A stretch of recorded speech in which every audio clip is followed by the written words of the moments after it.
Saka luto na po yung gulay natin. Yan, ito na po. Perfect.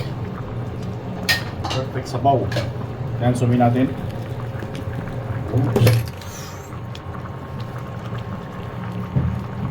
What's up guys? And for today's vlog, maglalaga tayo ng baka. So yan yung litid-litid na baka guys. And mayroon tayong cabbage at saka mais. Then yan na po yung gulay natin. So let's go. Samahan niyo akong magluto ng nilagang baka. Alright.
guys, pagpapapunta natin. Kaya ito masyado yung kaldero natin. Okay. And then tayo natin ito siyang kumulo. Right. So yan guys, maglalagay tayo dito ng lemongrass. And then luya,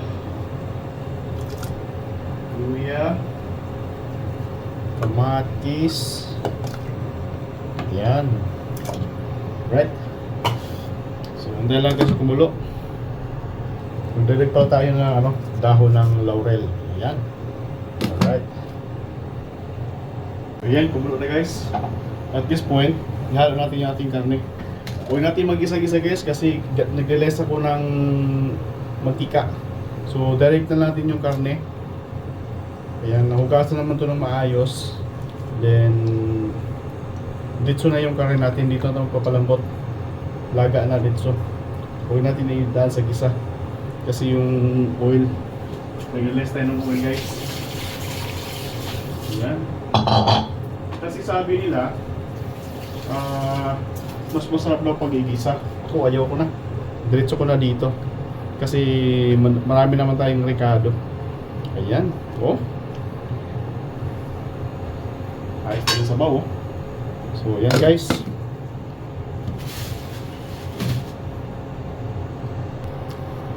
So ayan guys. Hinaalan. Pag kumulo na, hinaalan natin yung apoy. Ayan. Tuloy-tuloy na yan. Isang oras na kulo. Right? You know, ganda. At this point guys, wala ko nagdagdag ng sibuyas. Ayan, ilagay tayo ng sibuyas. At saka sili.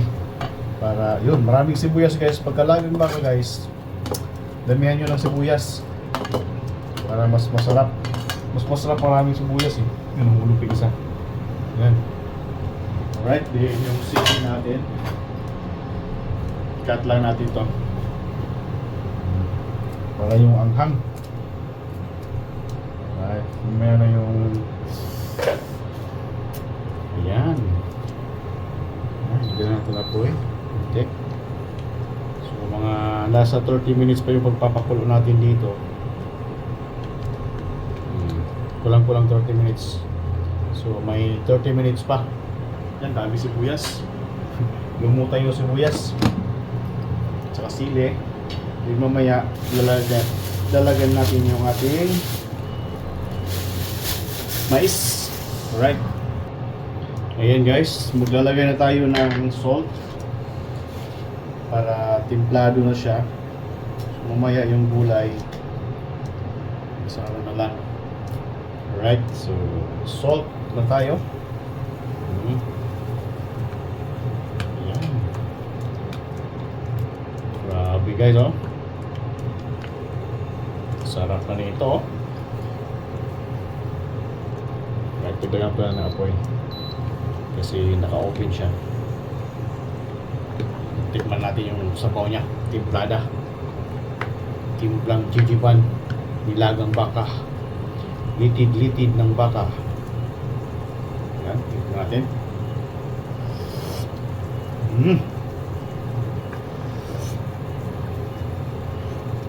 Yan.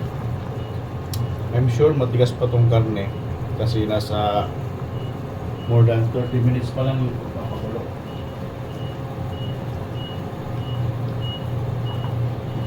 Ayan guys.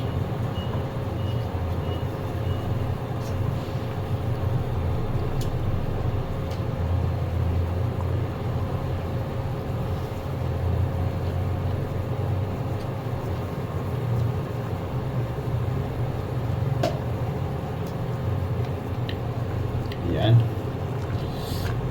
Sakto to sa malamig na panahon. Sabaw ni jijiban. Alright. Palambutin pa natin yung karne. Hinaan natin na po baka mag-overflow yung ingay.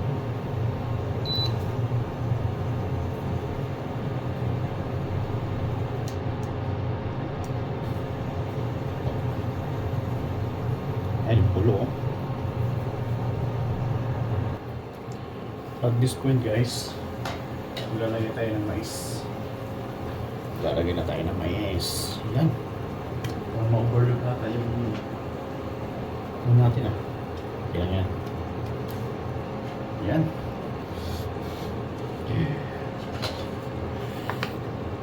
Alright.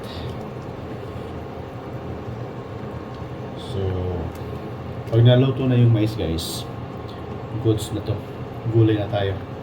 Yung ating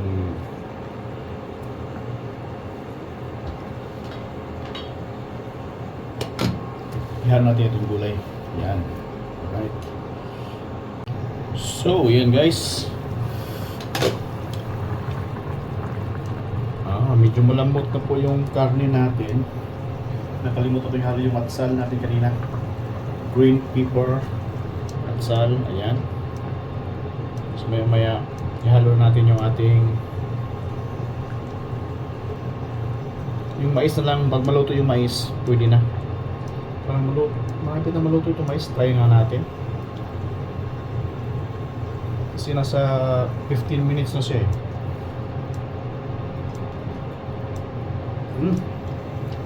Ito na guys. So mga salit na lang to. Okay.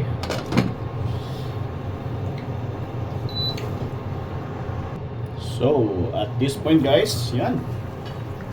Para tayo yung ating cabbage. Yan. Marami tayong cabbage guys. So yan. Oh yes, cabbage pa more. Yan, kailangan may gulay. Okay. So, sumikip. Yan. Yung cabbage natin. Okay. Yummy na to. So, update later guys. Luto na to. So 2 minutes, 3 minutes, wala na. Yan. So update na tayo. Ayan. Ito na po yung ating finished product guys. Sakto na po yung lambot ng karne. Saka luto na po yung gulay natin. Yan, ito na po. Perfect. Perfect sabaw. Yan, sumin natin.